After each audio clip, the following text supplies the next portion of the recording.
ang Presidential Broadcast Service. Radyo Pilipinas. Radyo Publiko ng Bagong Pilipinas para sa Bagong Pilipino. Naghahatid ng mahahalagang balita at impormasyon na guugnay ng pamahalaan sa sambayanan. Tulay sa himpapawid ng serbisyo publiko. Radyo Pilipinas. Radyo Publiko. Ang boses ng Pangulo. Sa Iloilo. Radyo Pilipinas. 585 AM. Oras sa Radyo Pilipinas, alas 8:01 sa aga.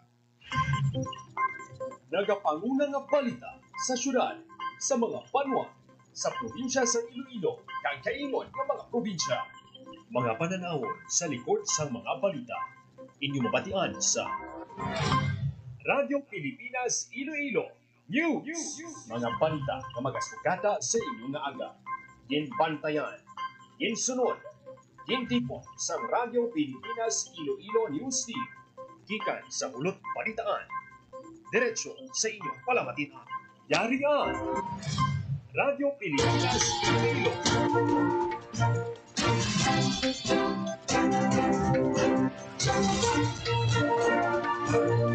Ayong aga Pilipinas, good morning Western Visayas. Welcome sa Radyo Pilipinas News. Subukan daw sa Biyernes, Mayo 30, tuwig 2025.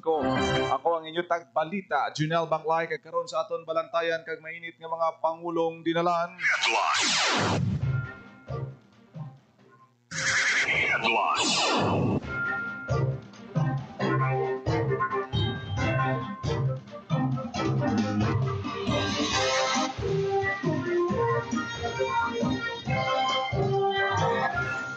Nagpositibo sa impact sa probinsya sa Iloilo, naka-recover na. Para sa Provincial Health Office, pangabay mga pumuluyo nga magsunod sa health protocols para malikawan ang monkeypox. Mga dapat ibaloon na gud malikawan ang monkeypox virus ginpakigbahin sa City Health Office.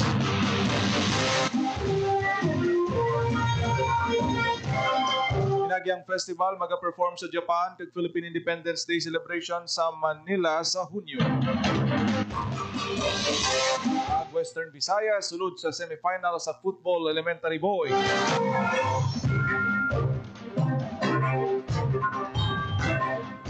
Oras sa Radyo Pilipinas, alas 8:03 sa aga, kagkaroon sa detalye na sa aton mga balita lokal. Radyo Pilipinas News. Radyo Pilipinas. Radyo Pilipinas News. Sa detalye na sa aton nga balita, nagpositibo sa impact sa probinsya sa Iloilo ang naka-recover na. Radyo Pilipinas. Radyo Pilipinas News. Sa detalye sa balita ni Marian Grace Ereñeta. Naka-recover na ang nagpositibo sa monkeypox o kon mpox sa probinsya sa Iloilo. Ini aging kumpirma ni Dr. Maria Socorro Quinion, Provincial Health Officer sa Iloilo sa Huwebes, Mayo 29. Gimpahayag ni Dr. Quinion nga ang tanan nga lesyon sang nagpositibo ang nag-ayo na halin sa nagligal nga semana kag ang 5 ka close contact sini ang wala nakitaan sang anuman nga simptomas.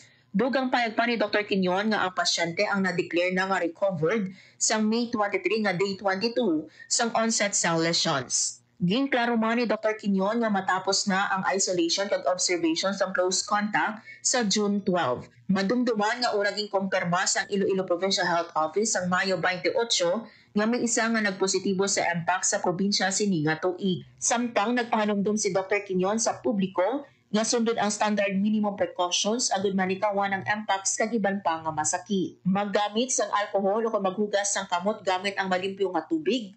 Takpan ang ilong kag bibig mag-ubo o kung magpangatsi, kag limpyuhan ang kamot pagkatapos, limpyuhan man o kung i-disinfect ang butang nga permi ginakapyutan o kung permi ginagamit, kaperon sa doorknobs, handrails kag lamisa, kag likawan ang close contact o kung intimate skin-to-skin contact, kaperon sa sexual contact, paghalok kag kadling ilabi na sa mga individual nga may sintomas ng mpox.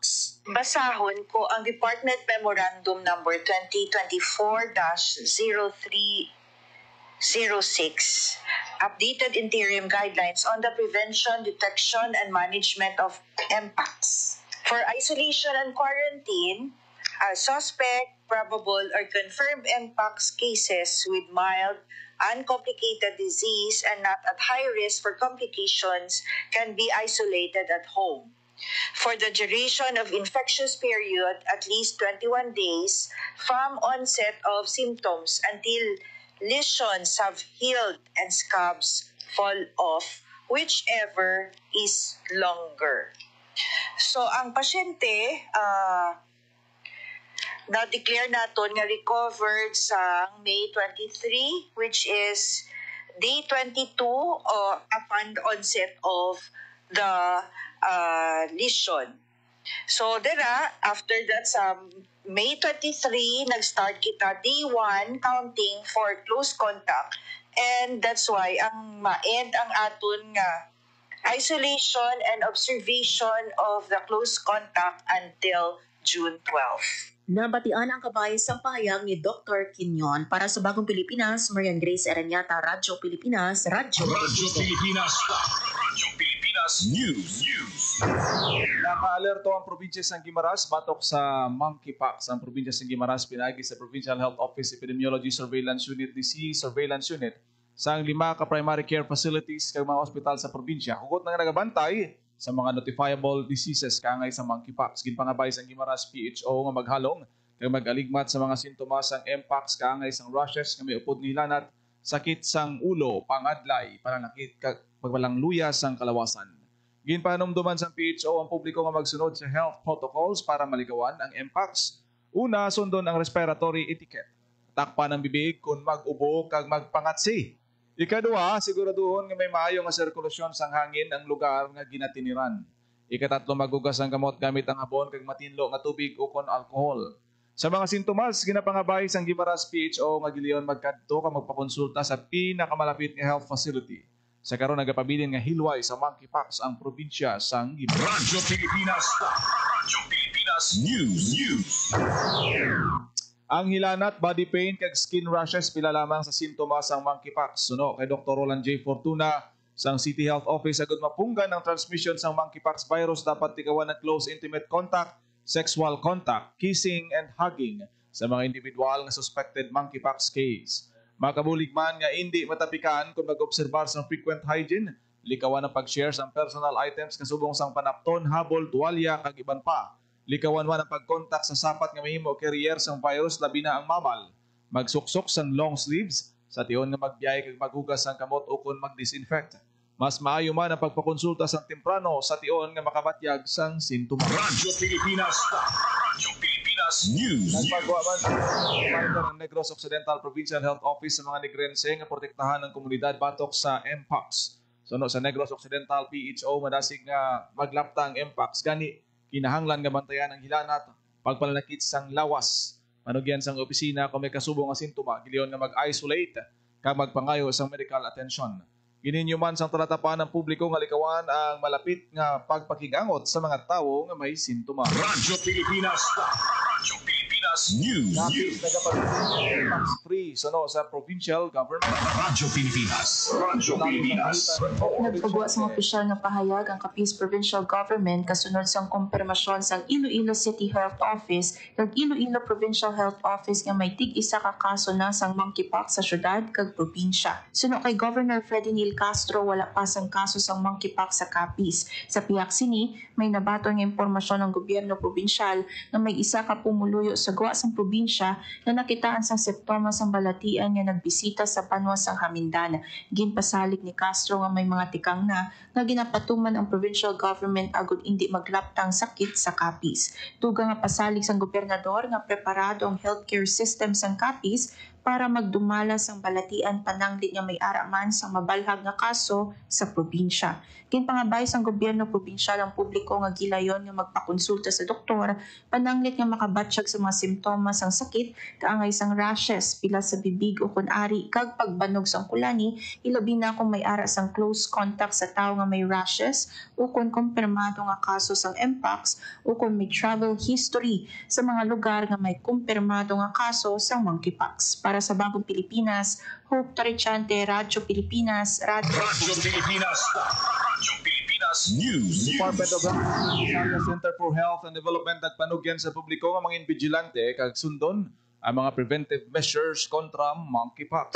Radyo Pilipinas. Radyo Pilipinas. Detalye sa balita ni Marian Grace. Nagtalugyan ang Department of Health Western Visayas Center for Health and Development sa publiko nga mangin vigilante kag sundon ang mga preventive measures kontra monkeypox o kon mpox. Sa ginpagawa nga statement ni Dr. Annabel Humang, Regional Director sa DOH Region 6, ginabisuhan sa ahensya ang publiko nga likawan ang skin-to-skin contact, lugar nga may madamo sang tawo, massage kag intimate activities sa mga tawo nga may rash nga posible mpox, hindi mag-share sang personal nga gamit kaparaw sang towel o kon beddings, regular nga maghugas o kung mag-sanitize sang kamot hilabi na antis, magkaon o kung antis magtandog sang guya. Dugang pa sa ahensya magpabilin nga impormado sa kaso sang mpox sa lugar, kag kung may sintomas o kung suspect exposure, mag-isolate ang mag-contact sang healthcare provider. Dugang abiso pa sa Regional Director, gininggan man ang mga workplace o kung commercial establishment nga magpatuman sa kaperaw nga tikang lakip ang provision sa sanitizers, regular nga pag-disinfect sa mga shared equipment kag surfaces, kag islan ang tawag sa convenience pagkatapos magamit. Madumduman, una na naging kumpirma sa local health offices nga may nabalhang nga tig-isa ka kaso sang mpox sa syudad kag probinsya sang Iloilo. Ang mpox is isa ka infectious disease nga tugas sang monkeypox o virus. May ara ini sang duha ka clades. Ang clade 1 associated sa severe illness kag mataas nga mortality, samtang ang clade 2 naman less severe symptoms. Pwede maglaton ini pinagi sa direct transmission kapara sang close physical contact sa panit o kung mucosal lesions, respiratory droplets o kung intimate physical interactions, kag pinagi man sa indirect transmission, pinagi sa contact sang kontaminado nga gamit, kaparaw sang beddings, linens, towels o kung ibang pang bagay nga ginusar sa infected nga tao. Para sa Bagong Pilipinas, Marian Grace Areñata, Radyo Pilipinas, Radyo Pilipinas. Radyo Pilipinas News. Dinagyang Festival nag-perform sa Japan kag Philippine Independence Day celebration sa Metro Manila sa maabot nga bulan sang Radyo Pilipinas. Radyo Pilipinas. Mag-perform ang Iloilo Dinagyang Festival sa Osaka, Japan kag Philippine Independence Day celebration sa Manila sa bulan sang Hunyo. Mag-perform ang Dinagyang Festival sa Osaka Expo 2025 sa June 7 to 12. Gimpayang ni Elbert Banyares, Creative Director para sa Osaka Expo 2025, nga iga-representa ang Dinagyang Festival sa Osaka sa tribu Pagidait sa La Paz National High School ang kampiyon sa 2025 Dinagyang Festival Tribes Competition. Dugang payag pa ni Banyares nga blessing kag dako nga dungog para sa Dinagyang Festival nga mapilian bilang isa sa duha ka festival sa pungsod nga maga-perform sa Expo. Ang isa nga festival amo ang Sinulog. Maga-focus ang performance sa Dinagyang Festival sa hinabol nga kabuhi kung sa diin ipakita ang transformative elements ng kabuhi. Gimpayag ni Eric de Vinagracia, Artistic Director sa Dinagyang Festival, nga ang konsepto sa Dinagyang Festival sa Osaka amo ang weaving life o kung hinabol nga kabuhi sa mga elemento ang tubig, hangin, duta kag kalayo nga magapakita sa testamento sa pagtatap sang kalibutan kag pahanumdum hatagan pagtamod ang kalibutan. May 15 ka dancers kag 8 ka drummers ang dalon sa Osaka. Dugang payag pa ni Vinagracia nga maga-perform ang Dinagyang Festival sa main stage o kon National Hall, East Pop-Up Stage o kon outdoor kag sa parada. Samtang binakabahin sa Independence Day celebration sa pungsod, magapaindis naman ang Dinagyang Festival sa selebrasyon sa Manila sa Hunyo 12. Iga-representa naman ang Dinagyang Festival sa tribu Panay ang first runner-up sa 2025 Dinagyang Tribes Competition. Gimpayang ni Banyares nga may 5 ka performance areas kung sa diin maga-perform ang tanan nga maindra. Dugang paniya nga preparado na ang 2 ka tribo para sa pagrepresenta sa Dinagyang Festival sa 2 ka dako nga event sa Japan kag sa Manila. Para sa Bagong Pilipinas, Marian Grace Areñata, Radyo Pilipinas, Radyo Pilipinas. Radyo Pilipinas News. Western Visayas sulod na sa semifinal sa Football Elementary Board. Radyo Pilipinas. Radyo Pilipinas. Detalye sa balita, nagapanumbalik si Marian Grace Areñata. Sunod na sa semifinal ang Western Visayas sa Football Elementary Boys. Ini matapos nga nagdaog ang Barotac Nuevo Central Elementary School ang representante sa Western Visayas sa Football Elementary Boys kontra National Capital Region o kan NCR. Daog ang Western Visayas sa score ng 4-0 kontra NCR. Madumduman nga bronze medalist ang Region 6 sa Football Elementary Boys ang 2024 palarong pambansa. Para sa Bagong Pilipinas, Marian Grace Areñata, Radyo Pilipinas, Radyo Pilipinas. Radyo Pilipinas News. Hindi na makaisa kundi makaduha ka beses nga na record breaker ang isa ka student athlete gikan sa Romanito Maravilla Senior National High School sa Bacolod City, Negros Occidental. Una nga gin-break ni Villaran ang record sa 100-meter hurdles sa time distance nga 14. Ang anay holder sa 110-meter hurdles amo si Patrick Unso sa time distance nga 14.68 sa 2010 nagikan sa NCR. Ang ikaduha nga beses nga na-break ni Villaran ang record amo ang 400-meter hurdles sa time nga 53.52. Ang anay record holder amo man si Unso sa time distance nga 54.1 sa tuig 2010. Radyo Pilipinas. Radyo Pilipinas News. Sulod na sa final sa Western Visayas matapos ginlutos sa reyon ang Calabarzon sa semifinal sa score nga 80-73 pabor sa The Champs. Ginabantayan sang tumalanaw ang hampang sang Region 6 ini matapos nga ginlutos nila sa quarterfinals ang 2024 palarong pambansa defending champion sa basketball secondary boys nga NCR. Magakontrahanay ang Western Visayas kag Davao Region sa final. Radyo Pilipinas. Radyo Pilipinas News. Matapos ang ginlutos ang Central Luzon sa football elementary boys sulod naman sa quarterfinals ang Western Visayas palarong pambansa 2025. Ginlutos ang Borotac Nuevo Central Elementary School ang representantes ng Region 6 sa palarong pambansa ang Central Luzon sa nabigad nga hampang sa score nga 6-0. Nakaschedule ang quarterfinals sa nga kung sa diin matubang sang Wivra amo ang National Capital Region. Radyo Pilipinas. Radyo Pilipinas News. Nagpangibabaw ang Western Visayas Secondary Boys Basketball Team batok sa defending champion nga NCR sa score nga 76-67 sa padayon nga palarong pambansa sa Ilocos Norte. Ginpahayag ni Mr. John Guangco, head coach ng team, ang passion sang team sa hampang kag nothing to lose mentality ang nagpadaog sa ila.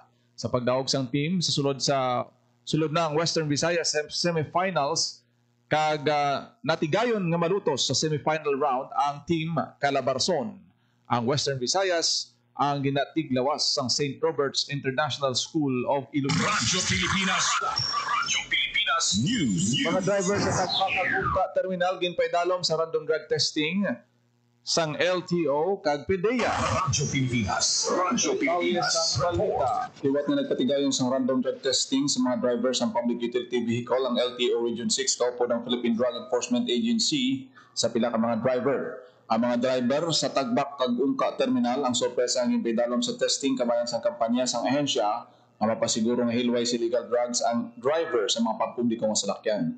Yara sa 214 ang ginkuhaan sang urine sample sa diin 102 ang halin sa Ungka Terminal kag 112 naman ang nagikan sa Tagbak Terminal sa datos ang LTO6. Sa nalikdan nga Holy Week sang naghiwat man sang random drug test ang PDEA kag LTO sang Abril 15 sa diin duha ka driver sa modernized jeep kag isa ka tricycle driver ang nagpositibo. Para sa Bagong Pilipinas, General Baclay, Radyo Pilipinas, Radyo Pilipinas. Radyo Pilipinas. Radyo Pilipinas News. Naglapunta sa magkita 145 million pesos ang assistance nga napalabot sa mga pamilya sa Negros Occidental nga napektuhan sa pagrupok sang bulkan Kanlaon. Sandig sa datos ng Department of Social Welfare and Development Field Office 6 yara sa 145,583,989 pesos ang assistance nga napalabot sa ahensya sa mga local government unit kag non-governmental organization. Sa nasambit nga kantidad masobra 117 milyones pesos ang ginhatag sang DSWD. Lakip sa ginpalabot sa DSWD Field Office 6 sa mga apektado nga pamilya, mga food packs, non-food items kag financial assistance. Sa karon may ara pa sang 5,433 ka individual ang nagatiner sa 13 ka mga evacuation centers. Nagapakita man sa Disaster Response Operation Management Information Communications ang DSWD na may masobra sa 5,000 nga balay ang partially damaged kag isa ang totally damaged. Radyo Pilipinas.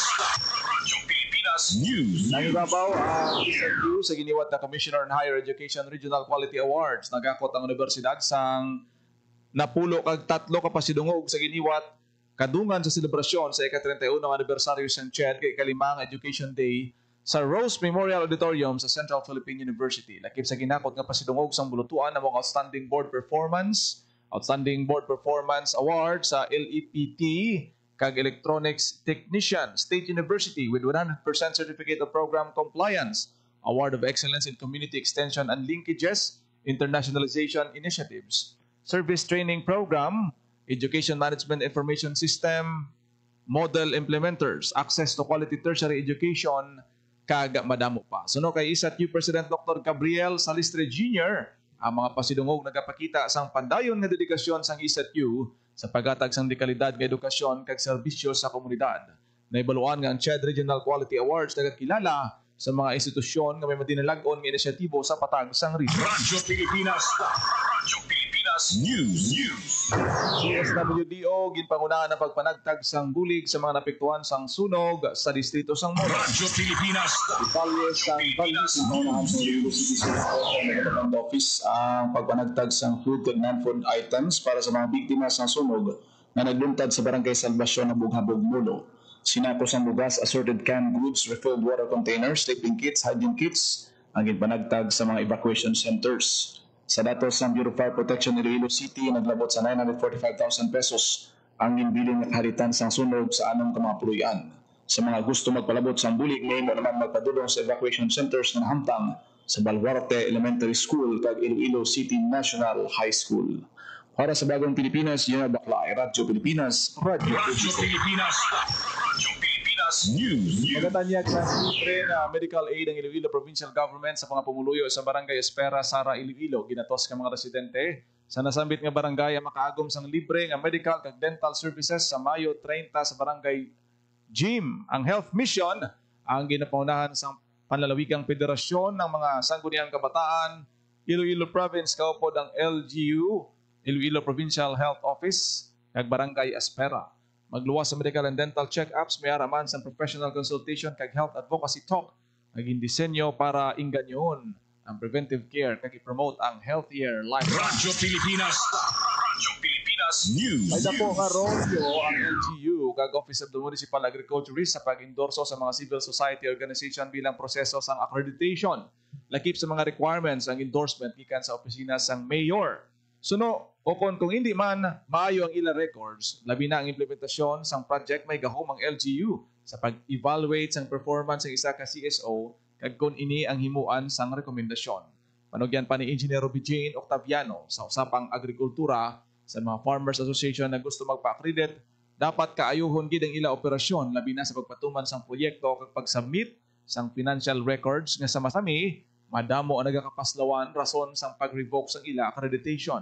Sa bilog nga Western Visayas, may ara sang 85 ka-accredited civil society organization kag makabig compliant gikan sa anon ka probinsya nga ginatapuan sang mga kooperatiba, Farmers Association kag LGU. Radyo Pilipinas. Radyo Pilipinas News. Mugot ang pagmonitor sa status sa mga proyekto nga gina-implementar sang accredited civil society organization sa usapang agrikultura. Ginpahayag ni Engineer Jane Octaviano, Project Evaluation Officer 2 sa Regional Technical Secretariat ng DA, nga gina-require ang CSO sa pag-submit sa ilang financial reports, valid documentary requirements, kag mga certifications bilang pag-comply sa annual requirements. Ginpasiguro gid sang Accreditation Committee nga bago matagaan sang pondo ang mga programa, dapat may maayo nga performance output kag may financial stability gid ang mga CSO.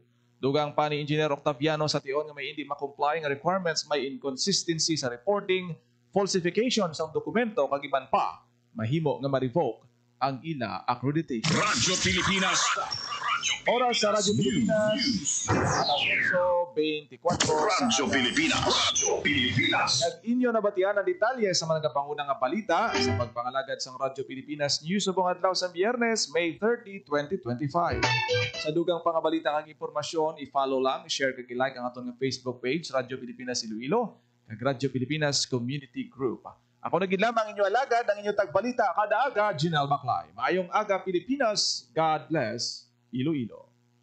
Radyo Pilipinas. Radyo Publiko. Radyo Pilipinas. Radyo Publiko.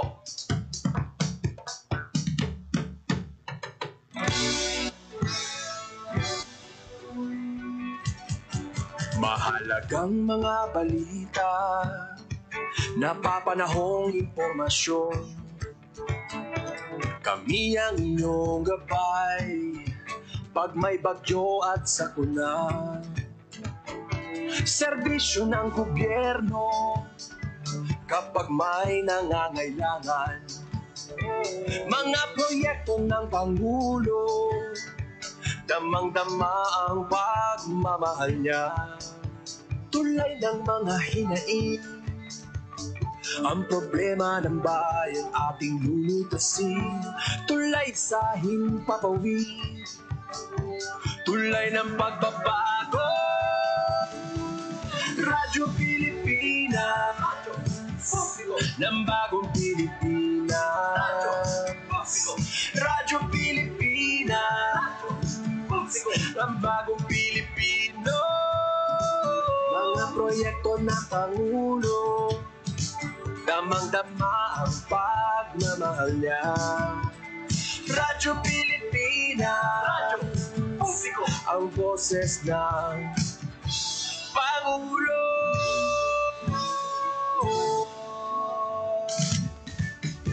Karamay nyo kami, kahit malayo man kami nakakarating. OFW magsasaka, buhay ay iba't iba, san mang lugar ng bansa natin. Tulay ng mga hinaing, ang problema ng bayan ating lulutasin, tulay sa himpapawid, tulay ng pagbabago. Radyo Pilipinas, ng bagong Pilipinas. Radyo Pilipinas, ng bagong Pilipino. Mga proyekto ng Pangulo, damang-dama ang pagmamahal niya. Radyo Pilipinas, ang boses ng Pangulo.